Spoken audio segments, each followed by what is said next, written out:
अब इस switch case को देखते हैं। स्विच केस में आपके जैसे कि आप देख पा रहे हैं यहाँ पर बहुत सारे केसेस होंगे, तो आप यहाँ से इनपुट प्रोवाइड कराएंगे। जैसे आपने यहाँ पर 2 प्रोवाइड कराया तो ये आपके केस 2 से मैच कर जाएगा। आपने अगर यहाँ पर इनपुट में 1 प्रोवाइड कराया है तो आपका ये केस 1 से मैच कर जाएगा। एंड डेट से आपने इनपुट में 5 प्रोवाइड कराया है तो आप देख पा रहे हैं 5 आपका यहाँ पर किसी भी केसेस से मैच नहीं करेगा, तो फिर ये आपका डिफ़ॉल्ट से मैच करेगा। तो फिर उस एट द एंड आपका ये डिफ़ॉल्ट एग्जीक्यूट होगा। तो स्विच केसेस में क्या होगा कि आप यहाँ पर इनपुट प्रोवाइड कराएंगे और वो इनमें से उस इनपुट के अकॉर्डिंगली इनमें से किसी भी केसेस से मैच करेगा। लेकिन ये जो मैचिंग होगी ये केवल 1 टाइम होगी। ये मैचिंग जो है ये आपका 1 टाइम होगी, उसके बाद में ये फिर दोबारा मैच नहीं करेगा जब तक कि इसको ये कोई ब्रेक स्टेटमेंट यहाँ पर नहीं मिल जाता। एंड लेट से जो आपने एक ऐसा इनपुट प्रोवाइड कराया है जो कि किसी भी केसेस से यहाँ पर मैच नहीं कर रहा है, तो फिर उस लास्ट केस में आपका ये डिफ़ॉल्ट स्टेटमेंट जो है ये एग्जीक्यूट होगा। तो यहाँ पर आपका ये जो ब्रेक स्टेटमेंट का क्या काम है, ये जो ब्रेक जो है इसका काम है यहाँ पर इसको स्विच केस से कंट्रोल को बाहर लाना। क्योंकि आप यहाँ पर इनपुट प्रोवाइड कराएंगे तो इनपुट के अकॉर्डिंगली आपकी वो किसी एक केसेस से वो मैच होगा। अगर किसी भी केस से वो मैच नहीं हो रहा है तो फिर उस केस में आपका ये डिफ़ॉल्ट एग्जीक्यूट होगा। और अगर मान लीजिए वो किसी केस से मैच हो जाता है तो फिर उसके बाद में आपका वो एग्जीक्यूशन जो है वो सीक्वेंशियल होता रहेगा जब तक कि उसको कोई ब्रेक स्टेटमेंट नहीं मिल जाता। तो यहाँ पर इस ब्रेक का क्या काम है? इस ब्रेक का काम ये है कि आपका जो कंट्रोल है उसको स्विच केस से बाहर लाना। लेकिन अगर यहाँ पर ब्रेक नहीं होगा तो फिर उस केस में आपका कंट्रोल स्विच केस से बाहर नहीं आएगा और आपका जो एग्जीक्यूशन है वो सीक्वेंसली यानी लाइन बाय लाइन आपका आगे होता रहेगा जब तक कि उसको कोई ब्रेक स्टेटमेंट नहीं मिल जाता। लेकिन अगर यहाँ पर जैसे कि आप देख रहे हैं सबसे लास्ट वाले में ब्रेक लिखने की कोई ज़रूरत नहीं है, क्योंकि अगर आपका ये एग्जीक्यूट हो रहा है तो इसके बाद में ये ऑटोमेटिकली स्विच केस से बाहर आ जाएगा। तो लास्ट स्टेटमेंट में आपको यहाँ पर ब्रेक लिखने की कोई ज़रूरत नहीं है। आप लिख भी सकते हैं यहाँ पर और आप यहाँ पर नहीं भी लिख सकते हैं, क्योंकि यहाँ पर जो एग्जीक्यूशन होगा वो सीक्वेंसली होगा, 1 बाय 1 होगा जब तक कि उसको कोई ब्रेक स्टेटमेंट नहीं मिल जाता। तो लास्ट वाले स्टेटमेंट में आपको ब्रेक लिखने का यहाँ पर कोई रिक्वायरमेंट नहीं है, क्योंकि लास्ट के बाद में तो वो आपका ऑटोमेटिकली स्विच केस से बाहर ही आ जाएगा। तो जैसे कि आप देख रहे हैं यहाँ पर ये डिफ़ॉल्ट जो था ये आपका लास्ट स्टेटमेंट था, तो इसलिए हमने जो है इसके डिफ़ॉल्ट जो था आपका लास्ट स्टेटमेंट था, तो इसके लिए हमने यहाँ पर ब्रेक स्टेटमेंट नहीं लिखा है, क्योंकि जब ये एग्जीक्यूट होगा तो ऑटोमेटिकली आपका कंट्रोल जो है वो इस स्विच केस से बाहर आ जाएगा। और ये जो मैचिंग होगी ये मैचिंग आपका यहाँ पर केवल 1 टाइम होगी। फॉर एग्जांपल इस केस को देखिए, अगर मान लीजिए आप यहाँ पर 1 पास कर रहे हैं, 1 पास करेंगे तो ये केस 1 से मैच कर जाएगा। फिर ये मैचिंग आपका केवल 1 टाइम होगी तो आपका ये 1 प्रिंट होगा, आपने ब्रेक नहीं लगाया है। इसका मतलब एग्जीक्यूशन देखिए आपका सीक्वेंसली चलता रहेगा, तो फिर आपका ये 2 भी प्रिंट हो जाएगा, आपका 3 भी प्रिंट हो जाएगा एंड देन वो आपका यहाँ से ब्रेक कर जाएगा। क्योंकि आपने यहाँ पर ब्रेक यहाँ पर यूज नहीं किया है। तो इसका मतलब अगर आप यहाँ पर 1 पास करेंगे तो आपका 1 भी प्रिंट हो जाएगा, 2 भी प्रिंट हो जाएगा, 3 भी प्रिंट हो जाएगा एंड देन वो आपका यहाँ से ब्रेक कर जाएगा। इसी तरीके से अगर आप यहाँ पर 2 पास करेंगे तो वो मैच करेगा और आपका वो केस 2 से मैच हो गया है, फिर आपका 2 प्रिंट होगा, 3 प्रिंट होगा एंड देन आपका यहाँ से वो ब्रेक कर जाएगा। यानी ब्रेक का मतलब है आपका स्विच केस से वो बाहर आ जाएगा, ठीक है ना। और लेट से आपने यहाँ पर 5 पास किया है तो ये आपने यहाँ पर 6 पास किया है, तो वो 6 आपका किसी भी केस से मैच नहीं करेगा। तो एट द एंड आपका वो डिफ़ॉल्ट एग्जीक्यूट होगा और डिफ़ॉल्ट के बाद में आपका कंट्रोल इस स्विच केस से बाहर आ जाएगा। लेकिन अगर मान लीजिए आप इस डिफ़ॉल्ट को सबसे पहले लिख देते हैं तो यहाँ पर कोई अंतर आएगा क्या? अगर इस डिफ़ॉल्ट को आप सबसे लास्ट की जगह पर अगर सबसे पहले लिख देते हैं तो कोई चेंज आएगा क्या? तो देखिए लेट से आपने यहाँ पर 1 पास किया तो केस 1 से मैच कर जाएगा, इसको प्रिंट कराएगा। अब ब्रेक आपने चूंकि लगा रखा है तो ये सीक्वेंसली एग्जीक्यूट होगा। देखिए केस से मैच होने के बाद में वो सीक्वेंसली एग्जीक्यूट होगा। तो आपने यहाँ पर ब्रेक लगाया हुआ है तो वो इससे मैच कर केस 1 से मैच कर जाएगा। लेट से आपने 1 पास किया है तो केस 1 से मैच कर जाएगा, इसको प्रिंट करने के बाद वो स्विच केस से बाहर आ जाएगा। उसी तरीके से लेट से अगर आपने यहाँ पर 3 प्रिंट कराया है तो 3 आपने यहाँ पर 3 इनपुट कराया है तो वो केस 3 से मैच होगा। केस 3 से मैच होने के बाद में यहाँ पर आपका 3 प्रिंट होगा और वो ब्रेक आपने लगाया है तो ब्रेक की वजह से वो स्विच केस से बाहर आ जाएगा। लेट से आपने यहाँ पर 8 इनपुट कराया है, तो किसी भी केस से मैच नहीं करेगा, तो उस केस में डिफ़ॉल्ट आपका एग्जीक्यूट होगा एंड फिर वो आपका, चूँकि आपने यहाँ पर ब्रेक लगाया हुआ है तो वो आपका डिफ़ॉल्ट एग्जीक्यूट होगा। और चूँकि आपने यहाँ पर ब्रेक लगाया हुआ है तो ये डिफ़ॉल्ट एग्जीक्यूट होने के बाद में वो स्विच केस से बाहर आ जाएगा। पर एक चीज़ नोट कीजिए कि ये जो आपका ये ब्रेक है, ये इसको आप हटा भी सकते हैं, क्योंकि इसको हटाने से यहाँ पर कोई फ़र्क नहीं पड़ेगा, क्योंकि ये आपका लास्ट स्टेटमेंट है। तो अगर ये एग्जीक्यूट होगा तो उस केस में ऑटोमेटिकली इसके एग्जीक्यूट होने के बाद में आपका कंट्रोल स्विच केस से बाहर ऑटोमेटिकली आ जाएगा। तो इसलिए यहाँ लास्ट में आपको ब्रेक लगाने की कोई ज़रूरत नहीं है। लेकिन देखिए यहाँ आपको ब्रेक लगाना होगा, क्योंकि अगर इसको ब्रेक नहीं लगाएंगे तो ये डिफ़ॉल्ट से मैच करके, हमने आपको बताया था कि ये डिफ़ॉल्ट आपका तब एग्जीक्यूट होगा जब इनमें से किसी भी केस से वो मैच नहीं करेगा, ठीक है ना। और लेकिन जब वो एग्जीक्यूट होना स्टार्ट हो जाता है तो फिर वो आपका सीक्वेंसली एग्जीक्यूट होता रहता है जब तक कि उसको ब्रेक नहीं मिलता है, क्योंकि ब्रेक से ही वो आपका स्विच केस से बाहर आएगा। तो अगर आप लेट से आपके उसमें प्रोग्राम में अगर आप इस ब्रेक को हटा देते हैं और फिर अगर आप यहाँ पर 8 को पास करते हैं, इनपुट में 8 को पास करते हैं, तो इनमें से किसी भी केस को मैच नहीं करेगा, तो आपका डिफ़ॉल्ट एग्जीक्यूट होगा। तो फिर आपका ये वाला स्टेटमेंट भी एग्जीक्यूट हो जाएगा, ये वाला भी एग्जीक्यूट हो जाएगा, देन कंट्रोल आपका यहाँ से ब्रेक होगा, यानी कंट्रोल आपका यहाँ से बाहर आएगा। या मान लीजिए अगर आप इस वाले ब्रेक को हटा देते हैं और फिर आप यहाँ पर 8 को डालते हैं, इनपुट में 8 को डालते हैं, तो इनमें से किसी भी केस से मैच नहीं होगा, तो फिर उस केस में डिफ़ॉल्ट एग्जीक्यूट होगा। तो आपका ये वाला भी एग्जीक्यूट होगा, ये वाला भी एग्जीक्यूट होगा, ये वाला भी एग्जीक्यूट होगा, देन इस पॉइंट से वो इस स्विच केस से बाहर आएगा, क्योंकि मैचिंग आपका केवल वन टाइम होगा। देन उसके बाद में सीक्वेंशियल एग्जीक्यूशन होगा जब तक कि उसको ब्रेक नहीं मिल जाता। उसी तरीके से अगर इस केस में आप 2 को इनपुट करते हैं तो आपका ये स्टेटमेंट एग्जीक्यूट होकर के वो स्विच केस से बाहर आ जाएगा। और अगर आप यहाँ पर 1 को इनपुट करते हैं तो आपका ये वाला एग्जीक्यूट होगा, देन ये वाला एग्जीक्यूट होगा, देन अब वो आपका यहाँ से स्विच केस से बाहर आएगा। इसका मतलब आप ऐसा बोल सकते हैं, लेट से आपने यहाँ पर लिखा हुआ है स्विच आई और आपने यहाँ पर कुछ केस बनाए हुए हैं, case 1, case 2, case 3, case 4, case 5 and so on. और आपने लेट से यहाँ पर 2 पास किया है तो ये मैच कर जाएगा आपका केस 2 से। तो आपका फिर एग्जीक्यूशन यहाँ से स्टार्ट हो जाएगा सीक्वेंशियली जब तक कि इसको कोई ब्रेक स्टेटमेंट नहीं मिल जाता। इसीलिए देखिए हम यहाँ पर ब्रेक स्टेटमेंट का यूज़ करते हैं ताकि आपका जो कंट्रोल है वो स्विच केस से बाहर आ सके। और ये जो मैचिंग होगी ये केवल वन टाइम होगा, यानी आपने अगर यहाँ पर 2 पास किया है तो ये केस 2 से मैच हो जाएगा और जैसे ही इससे मैच हो जाएगा फिर ये आपका एग्जीक्यूशन आपका सीक्वेंशियल होता रहेगा जब तक कि इसको कोई ब्रेक स्टेटमेंट नहीं मिल जाता, यानी फर्दर आप किसी भी केस से इसको मैच नहीं कराएंगे, ठीक है ना। तो अगर आपने इसको मैच 2 पास किया है तो ये केस 2 से मैच हो जाएगा, ये स्टेटमेंट तो एग्जीक्यूट होगा ही होगा, साथ में केस 3, केस 4, केस 5 वाले ये सभी स्टेटमेंट आपके एग्जीक्यूट होने लग जाएंगे अगर आप यहाँ पर ब्रेक स्टेटमेंट का यूज़ नहीं करेंगे, क्योंकि मैचिंग जो हो रही है ये केवल वन टाइम होगी। इसीलिए आप यहाँ पर ब्रेक स्टेटमेंट का यूज़ करते हैं ताकि वो मैच होने के बाद में नेक्स्ट वाला केस एग्जीक्यूट ना हो। जैसे कि आपने देखा था हमने यहाँ ब्रेक का यूज़ किया था, यहाँ पर भी ब्रेक का यूज़ किया था ताकि अगर मान लीजिए इससे मैच हो जाए तो फिर ये एग्जीक्यूट ना हो, वो यहीं से आपका ब्रेक हो जाए, क्योंकि मैचिंग आपका केवल वन टाइम होगी। और ये जो डिफ़ॉल्ट है ये डिफ़ॉल्ट आपका तब एग्जीक्यूट होता है जब ये किसी भी केस से मैच नहीं होगा, ठीक है ना। तो डिफ़ॉल्ट आपका तब एग्जीक्यूट होगा जब ये इनमें से किसी भी केस से मैच नहीं होगा। इसीलिए यहाँ पर इस स्विच केस के केस में ब्रेक स्टेटमेंट का आपका काफ़ी रोल है, क्योंकि ब्रेक के यूज से ही आप स्विच केस से कंट्रोल को बाहर ला सकते हैं। अदरवाइज आपका एग्जीक्यूशन सीक्वेंशियल फैशन में होता रहेगा, क्योंकि आपका ये जो मैचिंग है ये मैचिंग वन टाइम होगी, इसके बाद में एग्जीक्यूशन आपका सीक्वेंशियल होता रहेगा जब तक कि ब्रेक ना मिलेगा, ब्रेक स्टेटमेंट इसका नहीं मिल जाता, क्योंकि ब्रेक स्टेटमेंट ही आपको स्विच केस से बाहर लाएगा, आपके कंट्रोल को स्विच केस से बाहर लाएगा। या फिर आपके ये सारे स्टेटमेंट जब एग्जीक्यूट हो जाएंगे देन ऑटोमेटिकली आपका कंट्रोल स्विच केस से बाहर आ जाएगा। इसीलिए हमने यहाँ पर बोला हुआ था कि आपका लास्ट स्टेटमेंट में आपको ब्रेक लिखने की कोई ज़रूरत नहीं है, क्योंकि अगर ये एग्जीक्यूट हो रहा है देन इसके एग्जीक्यूट होने के बाद तो ऑटोमेटिकली आपका कंट्रोल स्विच केस से बाहर ही आ जाएगा।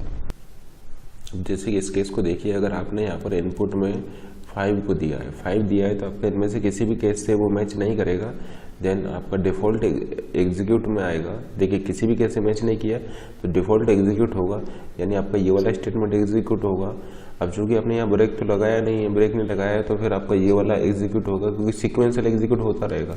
एंड देखिए यहाँ पर आपको ब्रेक मिल गया है, तो ये 2 स्टेटमेंट एग्जीक्यूट होने के बाद में आपका जो कंट्रोल है वो स्विच केस से बाहर आ जाएगा। अब ये देखते हैं कि स्विच केस में आप इनपुट में क्या क्या दे सकते हैं।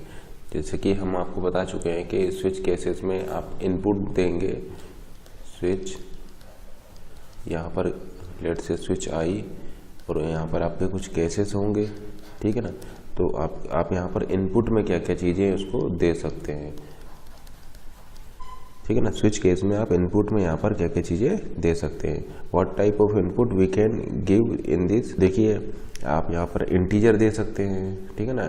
स्विच केस के इनपुट में आप यहाँ पर इंटीजर दे सकते हैं, इंटीजर वैल्यू दे सकते हैं। जैसे पिछले वाले केस में देखिए हमने यहाँ पर इंटीजर वैल्यू इनपुट में दी थी। देखिए ये 1 क्या इंटीजर है, 2 भी इंटीजर है, ठीक है ना। तो इनपुट में हम क्या दे रहे थे, यहाँ पर इनपुट में आप यहाँ पर इंटीजर वैल्यू दे रहे थे, ठीक है ना। इंटीजर वैल्यू आप यहाँ पर दे रहे थे, यानी इस स्विच केस के इनपुट में आप यहाँ पर इंटीजर वैल्यू दे रहे थे, और वो इंटीजर वैल्यू इनमें से किसी भी केस से मैच हो जा रही थी, ठीक है ना। या फिर आप इनपुट में करेक्टर भी दे सकते हैं, ठीक है ना।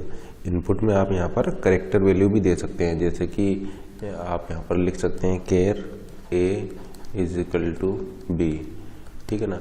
और फिर इस ए को आप इनपुट में यहाँ पर स्विच केस के केस में इनपुट में आप इसको यूज कर सकते हैं। तो आपने क्या देखा कि यहाँ पर इनपुट में आप इंटीजर को भी ले सकते हैं, इंटीजर को भी दे सकते हैं, और या फिर आप यहाँ पर करेक्टर को भी यूज कर सकते हैं, ठीक है ना। लेकिन करेक्टर के केस में आप एक चीज़ का ध्यान रखिएगा कि करेक्टर जो होते हैं वो कन्वर्ट होंगे इसकी ASCII वैल्यू में, ठीक है ना। तो करेक्टर अगर आप इसमें इनपुट में दे रहे हैं, जैसे कि अगर आप यहाँ पर लिख देते हैं स्विच ए, तो फिर ये क्या है, इस ए की वैल्यू क्या है, इस ए की वैल्यू है आपका करेक्टर बी, तो ये इसकी ASCII वैल्यू में कन्वर्ट होगा, ठीक है ना।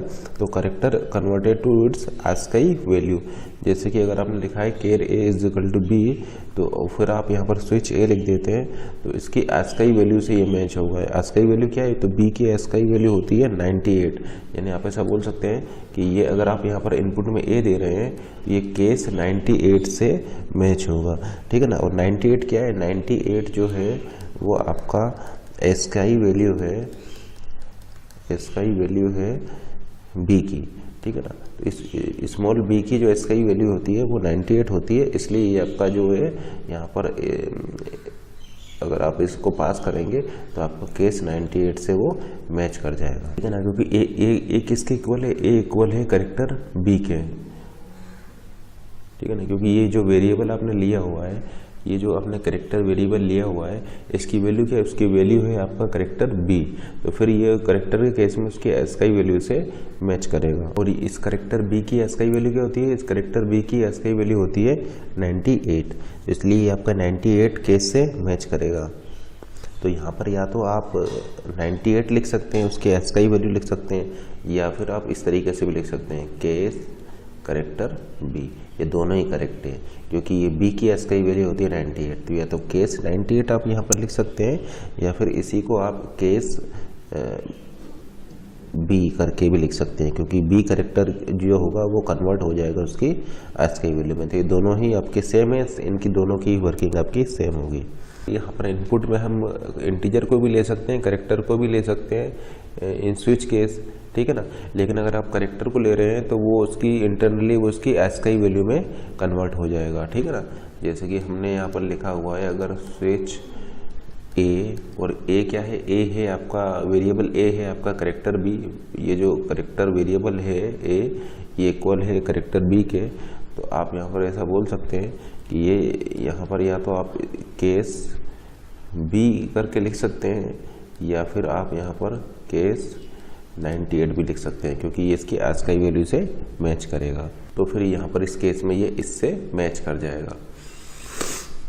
लेकिन आप यहाँ पर इनपुट में फ्लोट को नहीं ले सकते हैं, ठीक है ना। आप इनपुट में यहाँ पर फ्लोट आपका अलाउड नहीं है। इसका मतलब आप ऐसा नहीं कर सकते कि float i is equal to 4.5 और फिर उसको आप यहाँ पर पास कर दें।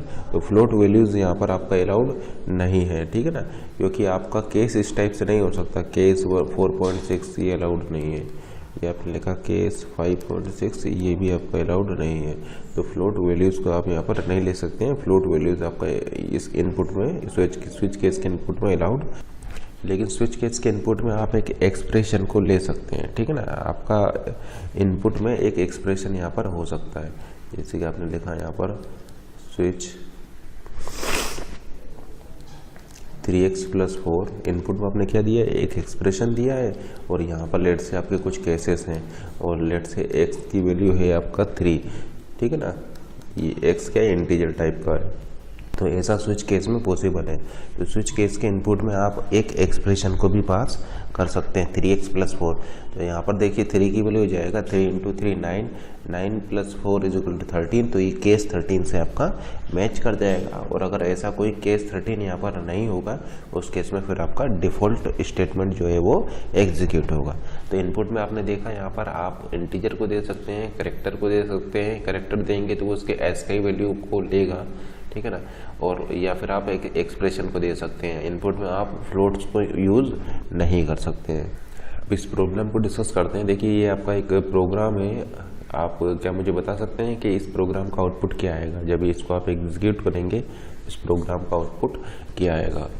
तो देखिए इसको स्टार्ट करते हैं। आपका आई की वैल्यू क्या है, आई की इनिशियल वैल्यू है देखिए 0। फिर आपने ये लूप चलाया i = 0, 0 > 20, कंडीशन ट्रू, ये लूप चल जाएगा। यहाँ पर आपका क्या जाएगा, यहाँ पर जाएगा आपका स्विच 0, ठीक है ना। स्विच 0 यानी इनपुट में 0 गया है, तो आप किससे मैच कर गए, ये केस 0 से मैच कर गया। हम आपको पहले ही बताए थे कि ये मैचिंग जो होगी ये केवल 1 टाइम होती है, ठीक है ना। ये मैचिंग आपका 1 टाइम होती है। तो आपने जब यहाँ पर 0 पास किया था तो केस 0 से मैच हो जाएगा, यानी i = i + 5। i की वैल्यू क्या है 0, यानी 0 में आप 5 को ऐड करेंगे तो 5 हो जाएगा।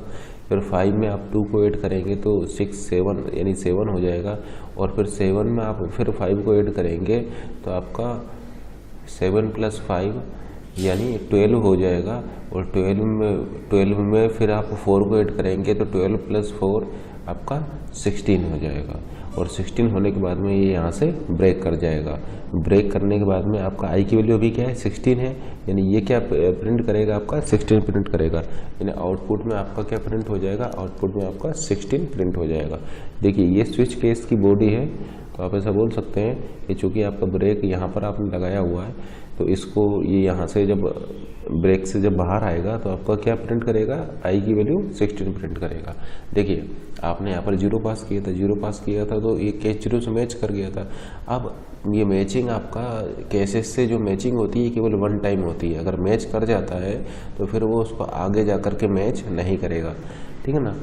लेट से आपने यहाँ पर 3 पास किया होता, 3 पास किया हुआ था तो वो इससे मैच करता, अभी मैच नहीं हुआ है। इससे मैच करता, अभी मैच नहीं हुआ है। इससे मैच करता, अभी भी मैच नहीं हो रहा है। देन लास्ट केस में वो आपका डिफ़ॉल्ट को एग्जीक्यूट करता है। तो अगर मैचिंग हो जाती है सक्सेसफुल, अगर आपकी मैचिंग हो जाती है तो फिर वो उसको दोबारा मैच नहीं करेगा और एग्जीक्यूशन फिर आपका सीक्वेंशली वहाँ से स्टार्ट हो जाएगा। तो चूँकि आपने यहाँ पर 0 पास किया था तो इस केस से वो मैच कर गया था, आपका एग्जीक्यूशन सीक्वेंशली स्टार्ट हो गया था।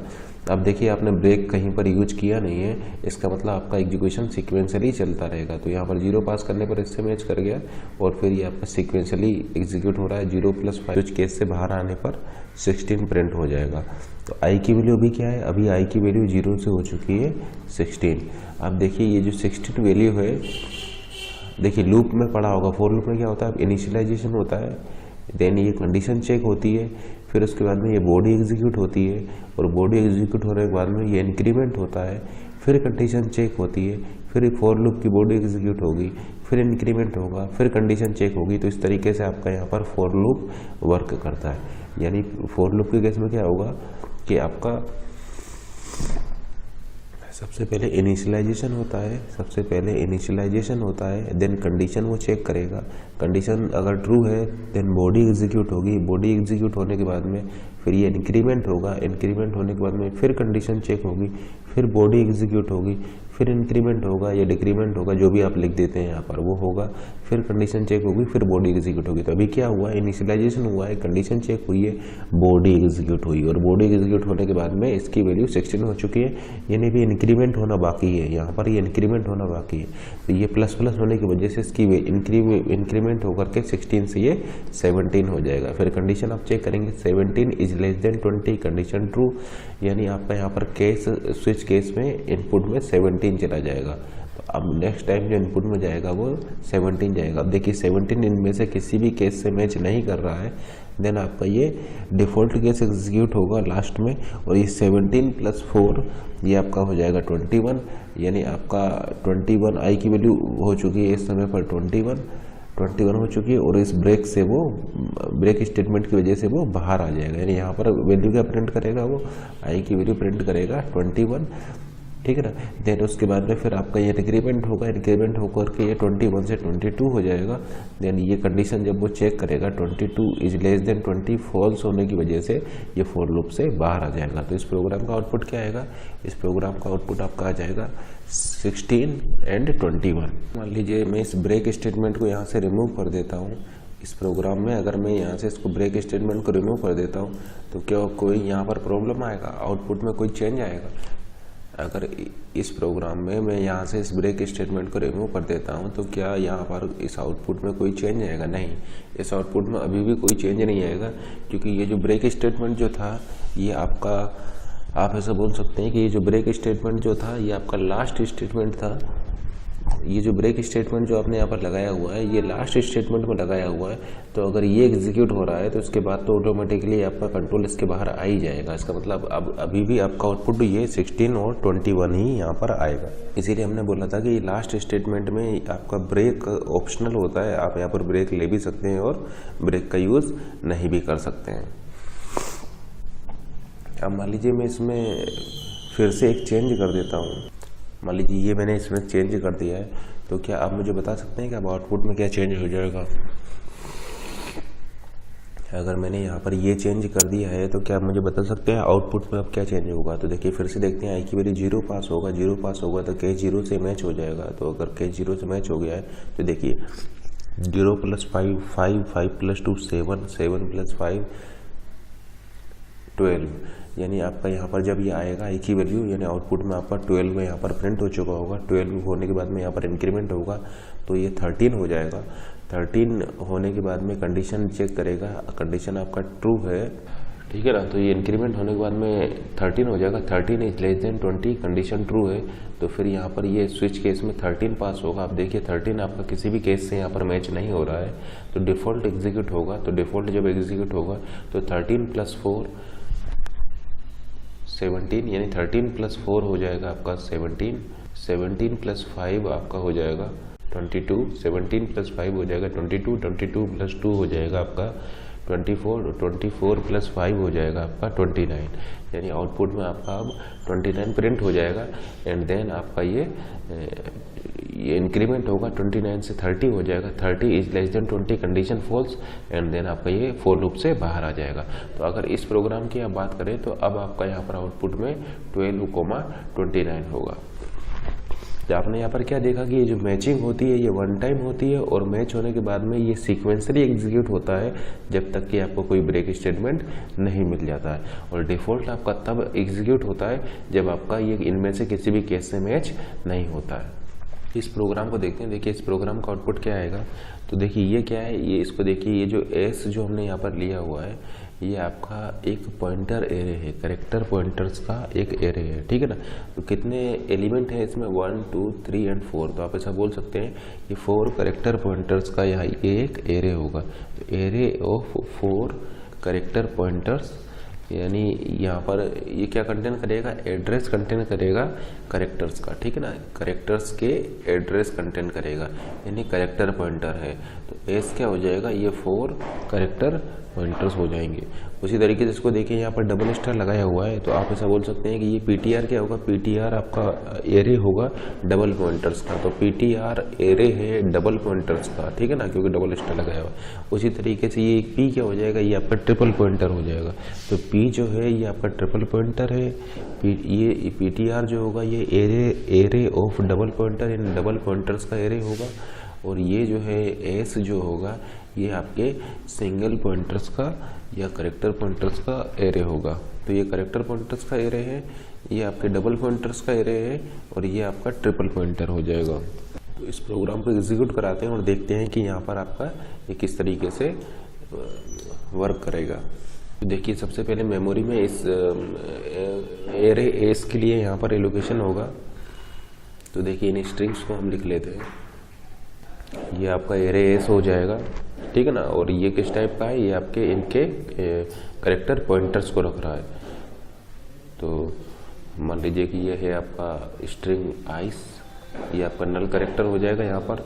ये मान लीजिए आपकी स्ट्रिंग ग्रीन है यहाँ पर मेमोरी में कहीं, लास्ट में इसका नल करेक्टर होगा, एंड ऑफ स्ट्रिंग होगा।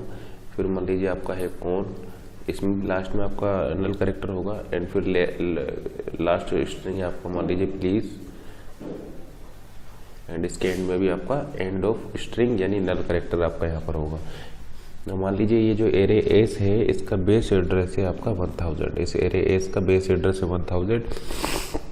ये जो स्ट्रिंग है ये स्ट्रिंग मान लीजिए आपका 2000 एड्रेस से स्टार्ट हो रही है, 2000, 2001, 2002 एंड 2003, ठीक है ना। तो ये हो जाएगा आपका 2001, ई का एड्रेस हो जाएगा 2002, और ये नल करेक्टर का हो जाएगा आपका 2003। इस तरीके से ये मेमोरी में मान लीजिए आपका सेव। उसी तरीके से ग्रीन का मान लीजिए 3000 एड्रेस है, 3000, 3001 एंड सो ऑन। इसी तरीके से मान लीजिए कौन का आपका 4000 मेमोरी एड्रेस से ये स्टार्ट हो रही है, तो बेस एड्रेस क्या हो जाएगा इस स्ट्रिंग का 4000। और इसी तरीके से ये जो प्लीज स्ट्रिंग है इसका बेस एड्रेस मान लीजिए है आपका 5000, यानी मेमोरी में ये 5000 से आपका एड्रेस से ये आपका स्टार्ट है, ठीक है ना। 5000 मेमोरी एड्रेस पर आपका ये स्टोर है। तो इस स्ट्रिंग का बेस एड्रेस क्या हो जाएगा आपका 5000 हो जाएगा। अब देखिए ये जो एस क्या था, एस आपका एक एरे है, पॉइंटर्स एरे है, और ये करेक्टर पॉइंटर्स है। तो आप ऐसा बोल सकते हैं कि यहाँ पर ये फर्स्ट वाला किसको पॉइंट कर रहा है, इस आइस को पॉइंट कर रहा है। तो यहाँ पर होगा आपका 2000, यहाँ पर होगा आपका 3000, यहाँ पर होगा आपका 4000, 5000। तो आप ऐसा बोल सकते हैं कि ये आपका पॉइंट कर रहा होगा इसको, ये पॉइंट करेगा आपका इसको, ये वाला पॉइंट करेगा आपका इसको, और ये पॉइंट करेगा आपको इसको। तो ये आप क्या देख रहे हैं कि यहाँ पर ये जो है ये एरे है 4 पॉइंटर्स का। अब देखिए एड्रेसेस की बात करें तो आपको पता होगा कि ये जो एड्रेस होता है वो 2 बाइट का होता है। तो अगर ये 1000 है तो नेक्स्ट एड्रेस हो जाएगा 1002, नेक्स्ट एड्रेस हो जाएगा 1004, और नेक्स्ट एड्रेस हो जाएगा 1006।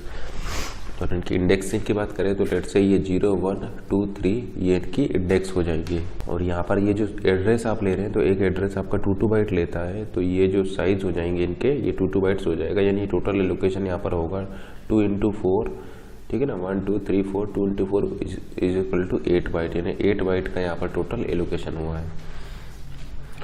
अब नेक्स्ट लेते हैं, ये आपका डबल पॉइंटर है। पीटीआर जो होगा वो क्या है आपका डबल पॉइंटर है। तो पीटीआर जो है वो आपका डबल पॉइंटर है। इसमें कितने एलिमेंट है, इसमें भी आपके 4 एलिमेंट है, 1, 2, 3 एंड 4। ये मान लीजिए इसकी इंडेक्सिंग है, ये इसकी इंडेक्सिंग है। एंड लेट से ये जो पीटीआर है इसका बेस एड्रेस है 6000। ये किसको कंटेन कर रहा है, S+3, यानी देखिए ये S है, S+1 ये हो जाएगा, S+2 हो जाएगा, S+3 ये हो जाएगा। S+3 मतलब 1006, तो ये हो जाएगा आपका S+3, S+2 आपका ये हो जाएगा यानी 4000। और इसी तरीके से S+1 आपका ये हो जाएगा 3000, एंड S आपका हो जाएगा 2000। तो देखिए ये आपका हो गया S, ठीक है ना। तो हमने यहाँ पर क्या लिखा है S+3 क्या होगा आपका 5000, यानी यहाँ पर आपका आ जाएगा 5000। तो इस तरीके से ये यहाँ पर होंगे S+3, S+2, S+1 and S. तो इस तरीके से हमने यहाँ पर इनके एड्रेस यहाँ पर डाले हुए हैं। तो इसको हमने क्या लेना पड़ेगा, डबल पॉइंटर लेना होगा, क्योंकि पॉइंटर टू पॉइंटर हो चुका है। अब देखिए इसके लिए कितना एलोकेशन होगा। अब ये भी एक एड्रेस है, तो ये भी 2 बाइट के होंगे। तो आप ऐसा बोल सकते हैं कि 1 2 3 4 4 × 2 यानी टोटल यहाँ पर 8 बाइट का आपका एलोकेशन होगा।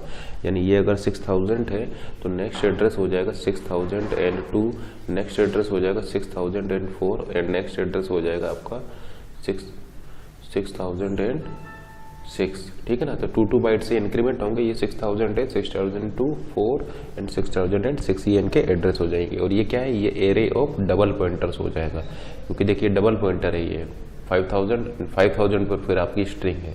तो ये चूंकि आपका डबल पॉइंटर है इसलिए आपने यहाँ पर डबल स्टार लगाया हुआ है। तो एरे ऑफ डबल पॉइंटर है, ये एरे ऑफ सिंगल पॉइंटर है। देखिए यहाँ पर क्या लिखा है, यहाँ पर लिखा है हमने s+3। s+3 क्या है, s+3 आपका हो जाएगा 1006। तो ये हो गया 1006, यानी ये पॉइंट कर रहा होगा इसको। ठीक है ना। उसके बाद में s+1 क्या है, s+1 आपका हो जाएगा ये। तो ये हो जाएगा s+1। इसका एड्रेस क्या है 1002, तो 1002 यहाँ पर आ जाएगा। ये है आपका, सॉरी ये है आपका s+2। s+2 क्या होगा, ये हो जाएगा, इसका एड्रेस क्या है 1004, यानी 1004 यहाँ आ जाएगा। इसी तरीके से s+1 हो जाएगा 1002 एंड s हो जाएगा आपका 1000। तो ये हो गया आपका 1000। तो ये आपका पॉइंट कर रहा होगा इस 1002 को, और इसी तरीके से ये आपका पॉइंट कर रहा होगा इसको 1000 को। अब यहाँ पर भी आपने एड्रेसेस लिए हुए हैं, एड्रेस 2 बाइट के होते हैं, और ये 1 2 3 एंड 4 यानी 4 × 2 टोटल 8 बाइट का यहाँ पर एलोकेशन होगा। तो इसका मतलब अगर ये एड्रेस आपका 6000 है तो नेक्स्ट इसका एड्रेस हो जाएगा 6002, इसका एड्रेस हो जाएगा 6004, इसका एड्रेस हो जाएगा 6006। तो ये इनके एड्रेसेस हो जाएंगे, क्योंकि ये एड्रेस आपके 2 बाइट के होंगे। तो टोटल 8 बाइट का एलोकेशन यहाँ पर होगा। और ये हो जाएगा एरे ऑफ डबल पॉइंटर, और ये आपका हो जाएगा एरे ऑफ सिंगल पॉइंटर। तो डबल पॉइंटर क्यों लिया है, देखिए 1006 पर आप गए और यहाँ पर जाने पर आपको फिर से एक एड्रेस मिला, और उस एड्रेस पर जाने पर आपको स्ट्रिंग मिल रहा है। यानी देखिए ये डबल पॉइंटर है। पहले आप 1006 पर गए और 1006 पर जाने पर आपको मिला 5000, फिर आप जा रहे हैं तो आपको स्ट्रिंग मिल रहा है, यानी ये डबल पॉइंटर है। देखिए 1 टाइम आप यहाँ पर गए, फिर सेकंड टाइम में आपको मिल रहा है, इसलिए आपने यहाँ पर डबल स्टार लगाया हुआ है। इसका मतलब ये हो गया array of character pointer, single pointer, ये हो जाएगा एरे ऑफ डबल पॉइंटर। ठीक है ना, क्योंकि ये है आपका 1000 है s+1 1002, s+2 1004 एंड s+3 1006, क्योंकि 2 बाइट से यहाँ पर इंक्रीमेंट होगा, क्योंकि ये जो साइज है ये 2 बाइट का होगा, क्योंकि एड्रेस है तो 2 बाइट लेगा ये। तो ये एरे ऑफ पॉइंटर है, ये एरे ऑफ डबल पॉइंटर है। अब हम PTR को, अब हम इस P को लेते हैं। P क्या है, आपका ट्रिपल पॉइंटर है। तो लेट से आपका मेमोरी में एलोकेशन हुआ है इस P के लिए, एंड लेट से ये 7000 पर हुआ है, और ये ट्रिपल पॉइंटर है। इसकी वैल्यू क्या है, PTR क्या है, एरे है। एरे नेम बताता है उसका बेस एड्रेस, यानी ये क्या हो जाएगा आपका 6000 हो जाएगा। ठीक है ना। तो PTR की वैल्यू हो जाएगी आपकी 6000। या आप ऐसा बोल सकते हैं कि P जो है ये इसको 6000 को पॉइंट कर रहा होगा। अब जैसे कि आप देख सकते हैं ये ट्रिपल पॉइंटर हो जाएगा, 6000 पर 1006, 1006 पर 5000, तो triple pointer 1 time 2 time 3 time, तो ट्रिपल पॉइंटर हो गया। तो इसलिए हमने यहाँ पर ट्रिपल स्टार लगाया हुआ है। तो P जो होगा वो आपका ट्रिपल पॉइंटर हो जाएगा, और जो कि जिसमें वैल्यू आपने डाला है PTR क्या है, एरे नेम बताता है उसका बेस एड्रेस, यानी यहाँ पर आपका 6000 वैल्यू आपका यहाँ पर आ जाएगी। और ये P जो है इसके लिए 2 बाइट का मेमोरी में एलोकेशन होगा इस 7000 मेमोरी एड्रेस पर, क्योंकि ये भी एक एड्रेस को कंटेन कर रहा है, इसलिए यहाँ पर इसका 2 बाइट का एलोकेशन होगा। यहाँ पर 8 बाइट का एलोकेशन होगा, यहाँ पर भी आपका 8 बाइट का एलोकेशन होगा। अब देखते हैं कि यहाँ पर देखिए आपका क्या प्रिंट होगा। तो सबसे पहले इसको डिस्कस करते हैं, फिर हम इसको डिस्कस करेंगे। तो देखिए हमने यहाँ पर लिखा हुआ है **++P। तो देखिए इस ++P होने की वजह से आपका यहाँ पर क्या होगा कि P में इंक्रीमेंट होगा। तो P अभी P की वैल्यू क्या है, P की वैल्यू 6000 है, तो P में 1 से इंक्रीमेंट होगा। P में 1 से इंक्रीमेंट होने का मतलब है नेक्स्ट लोकेशन आपको कब मिलेगा, नेक्स्ट लोकेशन मिलेगा आपका जब इसमें 2 से इंक्रीमेंट होगा, क्योंकि P पॉइंट कर रहा है पी किसको पॉइंट कर रहा है, पी पॉइंट कर रहा है एक करेक्टर के एड्रेस को, और एड्रेस चूँकि आपका 2 बाइट का होता है, इसका मतलब 1 से इंक्रीमेंट करने में उसमें 2 से इंक्रीमेंट होगा, यानी p+1 करने का मतलब है कि ये इसमें 2 से इंक्रीमेंट होगा, तो ये अब पॉइंट करेगा 6002 को, यानी अब ये p इसको पॉइंट ना करके p पॉइंट करेगा आपका 6002 को। तो ये p+1 होते ही आपका ये नेक्स्ट लोकेशन यानी 6002 को ये पॉइंट करने लग जाएगा, ठीक है ना, क्योंकि करेक्टर का जो ये करेक्टर पॉइंटर है और ये आपका ये 2 बाइट ले रहा है, यानी +1 करने पर आपका यहाँ पर 2 बाइट से इंक्रीमेंट होगा। तो p की वैल्यू हो चुकी है अब 6002। देखिए p पहले था 6000, p+1 होते ही ये हो गया 6002। आपने लगा दिया यहाँ पर स्टार, आपने यहाँ पर स्टार लगा दिया है, यानी आप 6002 के अंदर चले गए हैं। तो देखिए 6002 के आप अंदर जाएंगे तो आपको क्या मिलेगा, 1004 मिलेगा, यानी ये हो गया 1004, यानी ये आपको देखिए क्या मिल गया है, ये वैल्यू आपको मिल गई है 1004। और अगेन आपका यहाँ पर एक और स्टार लगा हुआ है, यानी आपको इस 1004 वाले एड्रेस के अंदर जाना है। तो 1004 वाले एड्रेस के अंदर आप गए तो आपको क्या मिला, आपको मिला 4000, यानी आप ऐसा बोल सकते हैं कि फाइनली आपको 4000 मिल गया है। यानी यहाँ पर आपने क्या पास किया है, यहाँ पर आपने इसको सॉल्व करने पर आपका 4000 एड्रेस यहाँ पर पास हो जाएगा, यानी 4000 पर आपकी क्या स्ट्रिंग है, कौन, यानी आप ऐसा बोल सकते हैं कि आउटपुट में आपका ये कौन यहाँ पर प्रिंट हो जाएगा। देखिए ये नल करेक्टर इसको मिल जाएगा, एंड ऑफ स्ट्रिंग को बताएगा, यानी आपका ये कौन यहाँ पर आउटपुट में प्रिंट हो जाएगा। तो इस तरीके से ये जब ये स्टेटमेंट एग्जीक्यूट होगा तो आपका यहाँ पर ये कौन को प्रिंट कर देगा और p की वैल्यू को 6002 कर देगा। अब ये नेक्स्ट प्रिंट ऑफ स्टेटमेंट देखते हैं ये क्या करेगा, तो इसको जरा देखते हैं। ये है आपका देखिए star minus minus star plus plus p and +1।